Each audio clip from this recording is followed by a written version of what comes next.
दोस्तों नमस्कार, मैं हूं दीपक हिमांशु और आप देख रहे हैं टीचिंग वाला। दोस्तों आज दो अलग अलग न्यूज के माध्यम से मैं आपसे कुछ बात करने वाला हूं।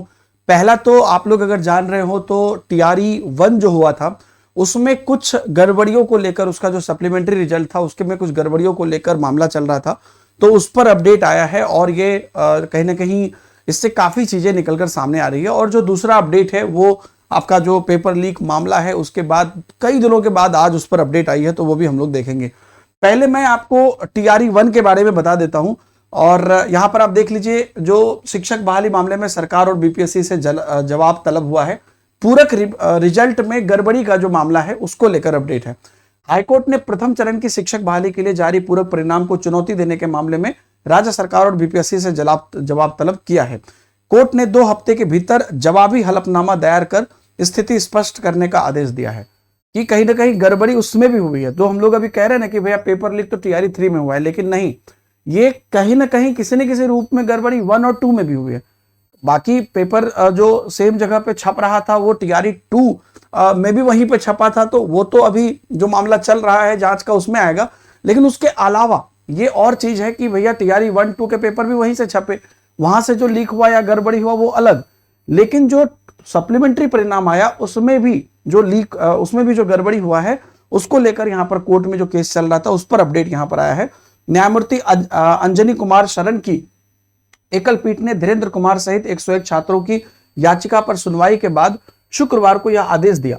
याचिकाकर्ताओं की ओर से कोर्ट को बताया गया कि बीपीएससी ने प्रथम चरण की शिक्षक बहाली के लिए विज्ञापन संख्या 26/2023 प्रकाशित किया था। बहाली के लिए जब पूरक परिणाम जारी किया गया तो उसमें भारी गड़बड़ी पाई गई। कोर्ट ने इसी को मद्देनजर जवाब तलब किया है। मामले में 2 हफ्ते बाद अब फिर से सुनवाई होगी और अब यहां पर जो है बीपीएससी को और राज्य सरकार को इस पर जवाब देना पड़ेगा। जो भी सबूत पेश किए गए हैं और जिस तरीके से बहाली हुई है उस पर जो अब क्वेश्चन उठ रहे हैं और जो पूरक परिणाम पर क्वेश्चन उठ रहे हैं उस पर अब कहीं ना कहीं मामला कोर्ट में और घुसता जा रहा है। बाकी जो यहां पर पेपर लीक को लेकर चल रहा था उस पर अभी अपडेट आया है कि ऑब्वियसली रफ्तार तो रुक ही गया है, नियुक्तियों की रफ्तार तो रुक ही गया है। तो अभी जांच का क्या स्टेटस है, तो बीपीएससी शिक्षक भर्ती पेपर लीक की जांच जारी है और उसमें लिखा रहा है कि बीपीएससी की ओर से आयोजित तीसरे चरण की शिक्षक भर्ती पेपर लीक मामले में के बाद 1 लाख से अधिक परीक्षार्थियों की नौकरी की उम्मीदों पर पानी फिर गया है। शिक्षक सहित आयोग के अलग अलग नौकरियों के लिए युवाओं को इंतजार करना पड़ेगा। सबसे अधिक तीसरे चरण में 87,722 शिक्षकों की नियुक्ति होनी थी। इस पर अब पूरी तरीके से विराम लग गया है। साथ ही साथ आयोग की ओर से अन्य भर्ती परीक्षा को कराने में भी समय लगेगा।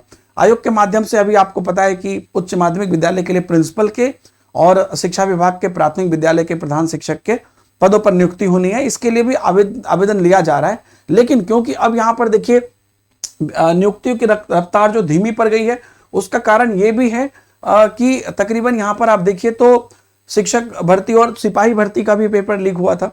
तो इस जो अब परीक्षाएं अब लोकसभा चुनाव की समाप्ति के बाद ही होंगे, ये यहां पर फिर से वही अपडेट यहां पर दिया जा रहा है। और जो भी आपको इंटर स्तरीय भर्ती परीक्षा है उसके लिए भी इंतजार करना पड़ेगा। तो 2 मामला यहां पर हुआ, एक तो टीआरई 1 का जो आपका गड़बड़ी हुआ है पूरक परिणाम में, वो तो अब कोर्ट में चला गया है, उसमें अब 2 हफ्ते बाद सुनवाई है। अब क्योंकि छात्रों का जो केस है वो ज्यादा मजबूत है तो अब यहां पर राज्य सरकार और बीपीएससी से जवाब मांगा गया है। बाकी जो टीआरई 1 2 3 इन तीनों में जो 3 का तो ऑलरेडी जांच चल ही रहा है, लेकिन जब पेपर लीक जो कैफे से हुआ और जहां जिस प्रकार से हुआ और वहीं पर वो पहले से विवादित था और 1 और 2 में भी वहीं से क्वेश्चन छापा गया था, तो उस पर भी कहीं ना कहीं जांच चल रही है। तो अब इसमें से काफी चीजें निकल कर आएगी, लेकिन जहां तक टीआरई 3 की बात है तो जब तक ये मामला अब सलटेगा नहीं तब तक होगा नहीं और लोकसभा चुनाव के बाद ही होगा। तो अब ये 1 वाला मामला तो हो सकता है और डिले चले, जो आपका ये वाला है पूरक परिणाम वाला, लेकिन टीआरई 3 जो है आपको ये आप मान के चलिए कि लोकसभा चुनाव के बाद ही होगा, यानी कि आपको अब ये जून में ही होगा। मतलब अब क्योंकि पिछले 3-4 दिनों से इस पर कोई अपडेट नहीं आई थी, तो अब यही बात है कि जांच रुकी नहीं है, जांच चल रही है और एग्जाम आपका होगा अब यहां पर जून में, ठीक है, क्योंकि लोकसभा चुनाव का रिजल्ट निकलेगा उसके बाद होगा। आपके पास कमोबेश अब यहां पर 1.5 से 2 महीने का लगभग समय है और इसमें आप लोग अपनी सिर्फ यही मान के चलिए, सभी स्टूडेंट को मैं ये कहना चाहूंगा कि आप लोग जितने अच्छे से तैयारी कर सकते हैं तैयारी कर लीजिए और इसको रिवाइज कर लीजिए चीजों को।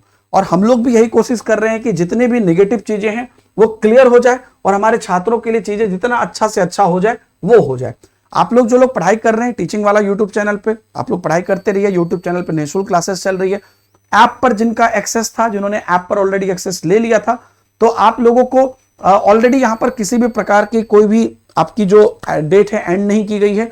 जब तक आपका एग्जाम नहीं होगा तब तक आपका कोई भी तैयारी का अगर आपने बैचेज हमारा लिया है तो उसका आपको एक्सेस है, आप उससे रिवाइज करते रहिए। बाकी जिन लोगों ने बीपीएससी तैयारी 3.0 प्लस 4.0 महापैक लिया था उनको तो सारी एक्सेस मिल ही रही है, और हमने कमिट किया था कि तैयारी 3.0 आपको कराएंगे, 4.0 भी कराएंगे। लेकिन इस बीच में अब यहां पर कैंसिल हो गया, तो तैयारी 3.0 के लिए भी हमारी जिम्मेदारी बनती है। तो हम लोग तैयारी 3.0 का जो आपका प्रैक्टिस अब यहां पर होगा या जो रिमेनिंग टाइम है उसके लिए, और तैयारी 4.0 के लिए भी अब समय नहीं बचेगा जो एस्टेट के कैंडिडेट है उनके लिए, तो उसमें भी हम लोग ऐसा देरी नहीं करेंगे कि भैया आप जाके फिर से 1 महीने में तैयारी कर रहे हैं। तो उसके लिए कुछ नई अनाउंसमेंट है जो यहां पर आपको 7 अप्रैल को 10 बजे होने वाली है, तो उसमें आप लोग जरूर जुड़िएगा। और जो तैयारी 3.0 प्लस 4.0 महापैक वाले कैंडिडेट हैं उनके लिए तो बहुत विशेष खुशखबरी है, और बाकी जो नए कैंडिडेट हैं उनके लिए भी बहुत सारी चीजें हैं जिससे कि आप तैयारी कर सके और इस समय को यूटिलाइज कर सके। ये नहीं सोचना है कि 2 महीना समय बढ़ गया, 2 महीना समय बढ़ा तो आगे तो आ ही गया था कि अगस्त और सितंबर वाले में कोई लेट नहीं होगा, कोई डिले नहीं होगा, तो वो तो अपने टाइम पर ही होगा। तो उसकी भी तैयारी आपको पैरेलली करनी है। जो स्टेट कैंडिडेट हैं, आपका भी जो यहां पर कहा गया है कि मई के लास्ट तक में आपकी परीक्षा की बात होगी, तो इधर समय अगर बढ़ रहा है तो उधर घट रहा है, तो उस चीज को मेकअप आपको अभी से करना है। थैंक यू वेरी मच दोस्तों, बहुत बहुत धन्यवाद। और बाकी आप लोग मिलिएगा 7 अप्रैल को 10 बजे इस सेशन में। Thank you very much, bye bye, जय हिंद।